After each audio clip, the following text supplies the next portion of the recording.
Hi, I'm Dr. Amy Robbins, and welcome to Life, Death, and the Space Between podcast. I'm a licensed clinical psychologist and medium, and here we explore life, death, consciousness, and what it all means. Today, I have another ghost story for you all. I know everybody loves the ghost stories. Everybody loves listening to the ghost stories and hearing other people share their experiences of their loved ones connecting with them. So if you have a ghost story to share, please reach out. You can reach out at Dr. Amy Robbins on my website and just post your ghost story. And if it is long enough, and that's the key, it probably needs to be written about a page to a page and a half to make it long enough to be a ghost story, then we will absolutely include it on the show. Also, if you could please rate and review the podcast, subscribe, rate and review the podcast, and also head on over to YouTube and check out the podcast and subscribe. All of these things help me in the magic of the algorithm of the universe. So please do that. Share with your friends, anything you can do to help support the podcast. And here is today's ghost story. I was forced to face the reality of death in 2010 when I was 20 years old, having nearly lost my dad in my early teen years to a heart aneurysm, and survived. He was sadly killed suddenly in a motorcycle accident a couple years later. I was very close with my dad growing up, but before he died, my parents were separated, and it put a strain on our relationship. A very short 2 months after his passing, one of my best friends was also killed in a motorcycle accident on the road in front of our house on his birthday.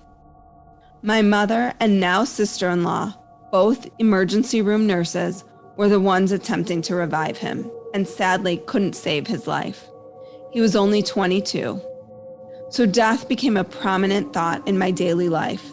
It was scary and hard to navigate.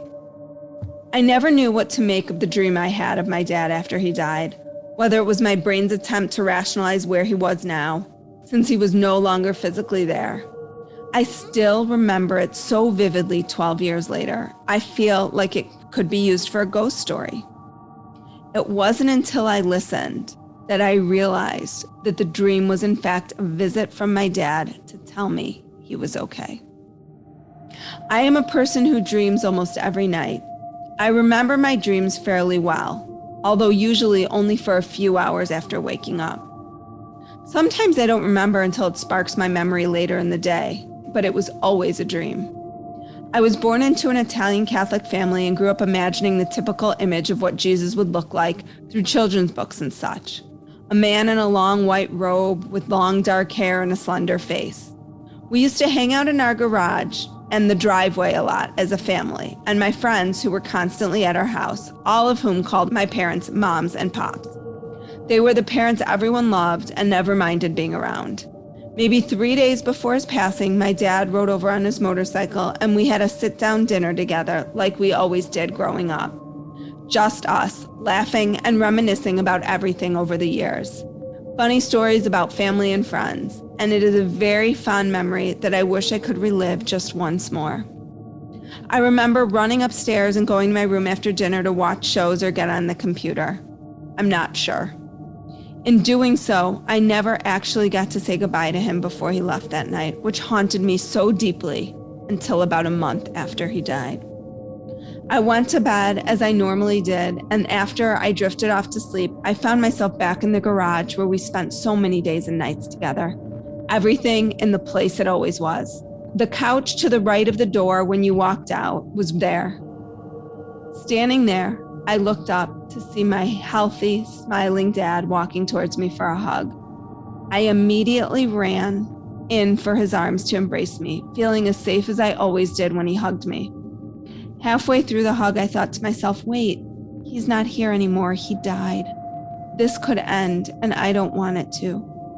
No sooner than I realized that, my dad was pulling away from our hug and slowly walking down the driveway away from me.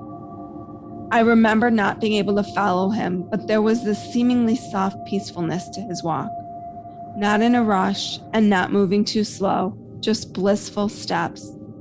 When he got to the street, he slowly threw his leg over the back seat of the motorcycle with another person in the driver's seat. The image of what I pictured Jesus to be growing up. The motorcycle roared as it started and began to pull away. And as it did, my dad turned back, looked at me with a smile on his face. I got my hug I never got the last night I saw him, and the comfort of knowing he was okay and at peace.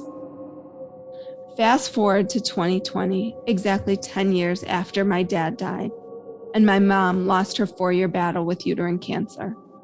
Holding her hand as she took her final breath, myself and my 3 siblings were now facing a new, different grief. Today, I listened to your podcast with Claire Bidwell-Smith, and it made me realize that my anxiety I had for almost 2 years prior to her passing was in fact grief.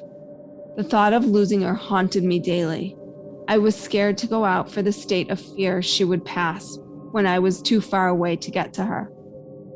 I think it came on before her passing because yet another vivid dream with my dad only months before my mom died.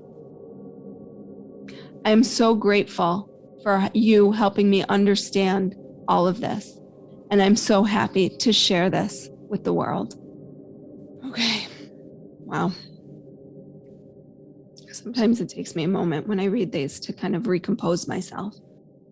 So powerful. Thank you, as always, for sharing. I love these stories. They give me hope. I hope they give all of you hope that there is more to this world than we can see, especially when we are, in times of grief and sadness and loss. So thank you for sharing. If anybody else has a ghost story to share, please reach out to me at Dr. Amy Robbins on my website. Like what you heard today and want to hear more? Wondering what comes next and what it all means? Head over to Apple Podcast, Spotify, Stitcher, Google Play, or anywhere you get your podcasts and hit subscribe. Also, if you could take a minute to rate and review my podcast, I would really appreciate it. Stay tuned as we continue to explore life, death, and the space between.